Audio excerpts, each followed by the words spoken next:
Hi guys, welcome back to my channel. When we talk about the people who live the longest, we all have one name on our tongues, and that is Japan.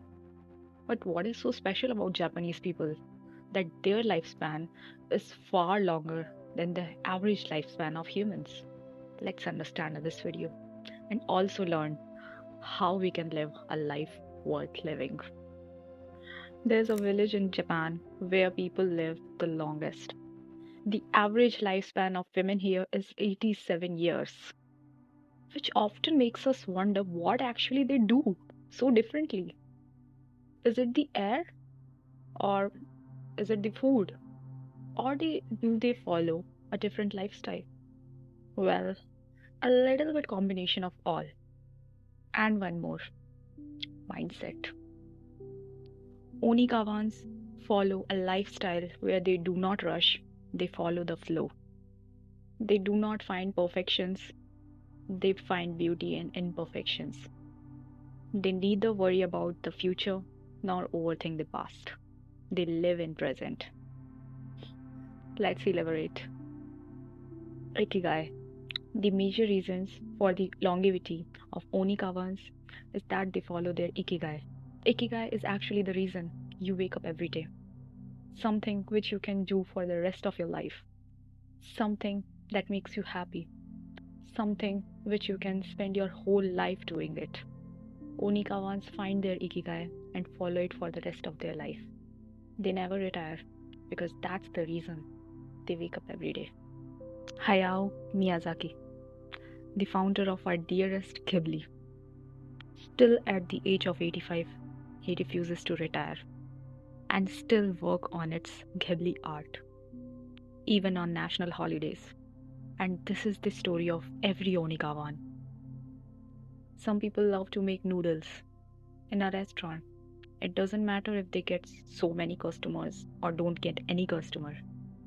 It's never about the money, but the joy they feel while doing it and how alive they feel while doing it. Hara Hachi Bu. It's a practice where people stop eating when they get 80% full and still 20% hungry. It's to stop eating when you feel like you are getting full while still being a little bit of hungry. Onikawas have this habit. They leave some space for the stomach so that our body can digest our food easily and not all the energy get consumed in digestion only. How small little habits can make such a drastic change. The diet of Onikawans is highly nutrient, as we have all guessed it. It's actually very common in all the blue zones, the places where people live the longest, that they eat so much vegetables. In Onikawa, people eat at least 5 servings of fruits and vegetables daily, combined with high carbohydrates and low calorie food products. A lot of food in their daily diet is rich in antioxidants. They eat soy products, especially tofu, and also very little meat and fish and dairy products. They rarely eat sugar, and if they do eat it, it's cane sugar. Onikawans have large families and a strong social support, which support them financially and emotionally throughout their life. Their communities are so close knit and everybody knows everybody. They have social gatherings in groups called Moai. They chat about stuff, drink green tea, a little bit of dessert sometimes, and a mild alcohol. They celebrate their birthdays so amazingly and they feel so proud in declaring that the youngest among us is 100 years old. Being surrounded by the people of our same interest keeps us engaged and jovial and decreases the probability of loneliness to literally negligible. In today's world, a life without stress feels like utopia, but in Japan, it is practiced. A lot of centenarians have advised not to stress too much. It's the secret of their long life. It's the secret of their healthy life when asked in interviews. And we all know it's actually true. Our antibodies react to stress in the same way they react to pathogens, the germs which are responsible for diseases in our body. So take less stress. Even if your work life is so stressful, you can still practice taking less stress by changing a few habits in your life. Like practice mindfulness. Don't sit for too long. Use stairs instead of elevators. Participate in social activities. Replace junk food with fruits. Play with children. Play some sports. And very important, take right amount of sleep. If you are cooking noodles, do it with a flow. Do not multitask. Do one thing at a time. If you enjoy eating it. Live in that moment. Watching a show while eating will take you away from living in that moment. So live in that moment.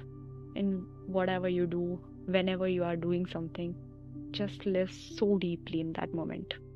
It can be anything: gardening, making coffee, making green tea, doing yoga, writing something, reading a book, studying, anything. And while doing something, if you feel like you don't want to break this flow, if you feel like you love doing this, check if it's your ikigai. Because while practicing our ikigai, it becomes so difficult to break the flow. We just keep on doing it. We just never want to get disturbed. So check it. Humans are ritualistic beings. Rituals gives us clear rules and objectives, which helps us enter a state of flow. When we have one big goal in front of us, we feel lost. But rituals helps us by giving us the process, the sub steps on the path of achieving a goal. Focus on enjoying your daily rituals. Don't worry about the outcomes. It will follow naturally. Happiness is in doing, not in results. Happiest people in the world are not the ones who have achieved the most. They are the ones who have spent the most of their time in state of flow. Live in present. Find something, your ikigai, which makes you live in the present. Spend every day cherishing every moment of your life and spend every moment that makes us feel like that life is worth living for. One more thing I want to share with you guys is this diagram. I do not agree with this diagram. This diagram tells that if you want to find your ikigai, you have to question yourself these 4 questions. But I do not agree with this. And I tell you why. I love dancing. It soothes me, it relaxes me.